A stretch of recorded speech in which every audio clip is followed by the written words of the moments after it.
Bradley Silver is just like his father Tony, a convicted fraudster. Both have been jailed over a scheme that robbed hard-working Aussies out of millions of dollars. Many elderly victims died before seeing justice, including a 98-year-old sold a 30-year mortgage. How did you feel defrauding elderly victims like that? Like father, like son. Scamming retirees, even 98-year-olds. How low could you go?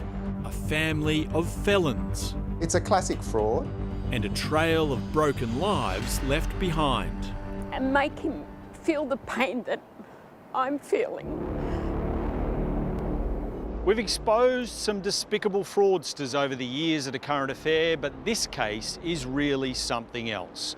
While most fathers teach their kids the value of a hard day's work, Tony Silver taught his son Bradley the finer points of fraud, ripping off millions of dollars from mum and dad investors across the country.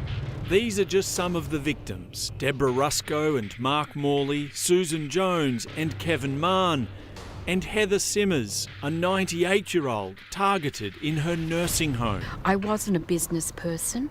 I didn't have big monies behind me. They knew it was everything. Cleaner Deborah Rusco invested every cent she'd ever saved, $375,000.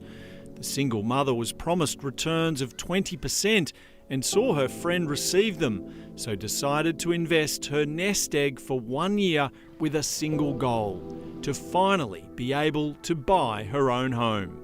The father, Tony Silver, and Brad, they said, we'll help you. We'll get that home for you. But she never got that home. The scheme went belly up 6 months later, with Tony Silver continuing to provide false hope that she might get her money back. Tony Silver said, Deb, I'm waiting in the Westpac branch and I won't leave until they put some money in your account, because it was Christmas. The money never came. All up, $9 million had been invested as the scheme went down the gurgler. They've got no idea of the devastation it has caused my family as a single mum. I did suffer depression through it, bad depression. I was hospitalised. Mark Morley invested $300,000 into the fraudsters' Capital Growth International Club, and then another $100,000 to buy a house and land package in Silver's Tasmanian property development at New Norfolk. Homes that were never built. They've got no morals, you know. Their only care in the world is feathering their own nest by whichever means they can. Hi Bradley, are you Australia's lowest fraudster? Bradley Silver was the first of this father-son fraud team to be convicted. We were there on his sentence day 4 years ago. Do you have any idea of the damage you caused to these people? You destroyed them financially, emotionally, mentally. Do you have any care for that? Initially, he'd failed to appear. Our cameras found him at a Gold Coast hospital where his lawyer told the court he was having a panic attack.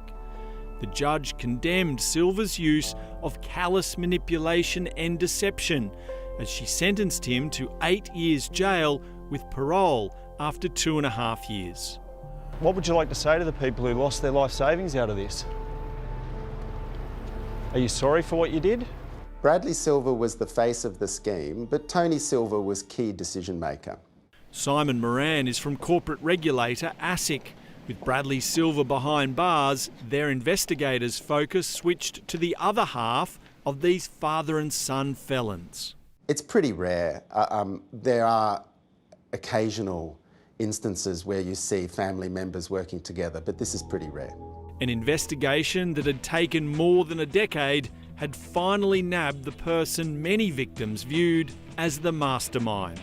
Tony Silver had control of company bank accounts, and Bradley Silver was 21 at the time of the misconduct and was influenced by his father.